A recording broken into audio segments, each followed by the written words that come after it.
Abdullah bin Zubair, pemuda yang memperoleh syahid tertinggi. Abdullah bin Zubair radhiyallahu an lahir pada tahun 624 Masehi di Madinah.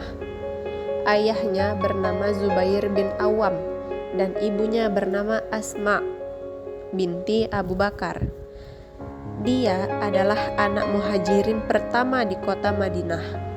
Kelahirannya membuat kaum muslimin berbahagia. Peristiwa itu membuktikan bahwa berita tentang kaum muslimin tidak akan memiliki anak terbukti tidak benar. Ibnu Zubair ini tumbuh besar dalam asuhan ayahnya. Kepahlawanan ayahnya membuat dirinya bersemangat ketika melihat pedang dan mendengar seruan jihad. Ia pernah mencoba mengangkat pedang tinggi-tinggi. Zubair pun tertawa melihat tingkah laku anaknya. Tidak jarang Ibnu Zubair ini mendapatkan cerita perjuangan ayahnya dalam membela Islam. Ketika Ibnu Zubair berusia 7 tahun, ia mengajak teman-temannya untuk berbaiat kepada Rasulullah seperti yang dilakukan orang dewasa. Teman-temannya pun bersepakat untuk berbaiat. Sesampainya di masjid, Ibnu Zubair mewakili teman-temannya berbaiat kepada Rasulullah. Wajah Rasulullah berbinar dan menerima baiat mereka. Sifat berani Ibnu Zubair telah tampak pada dirinya sejak kecil. Bahkan Khalifah Umar yang ditakuti oleh para sahabat pun mengakui keberaniannya. Umar pernah melintas di satu jalanan Madinah. Begitu melihatnya, anak-anak berlari, kecuali Ibnu Zubair. Umar menanyakan alasan Ibnu Zubair tidak mengikuti teman-temannya.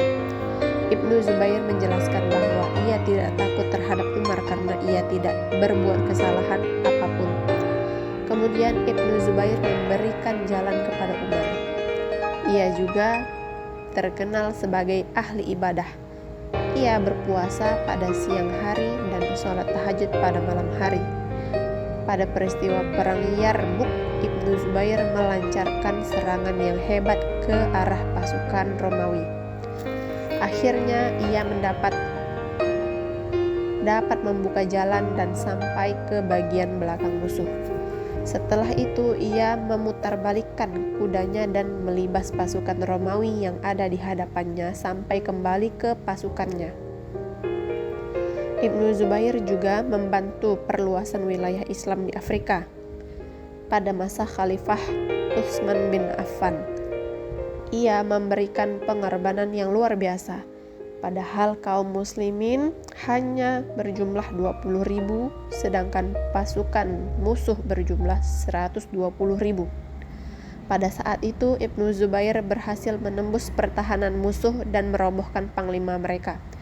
Melihat keberanian Ibnu Zubair, kaum muslimin semakin bersemangat dan melibas sisa-sisa musuh yang ada di depan mereka.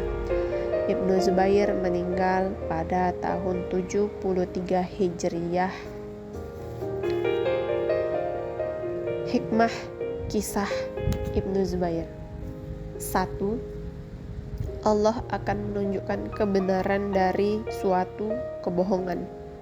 2. Kita dianjurkan berani menyampaikan kebenaran di depan umum. 3. Seorang muslim hendaknya dapat menjaga ibadahnya dalam kehidupan sehari-hari.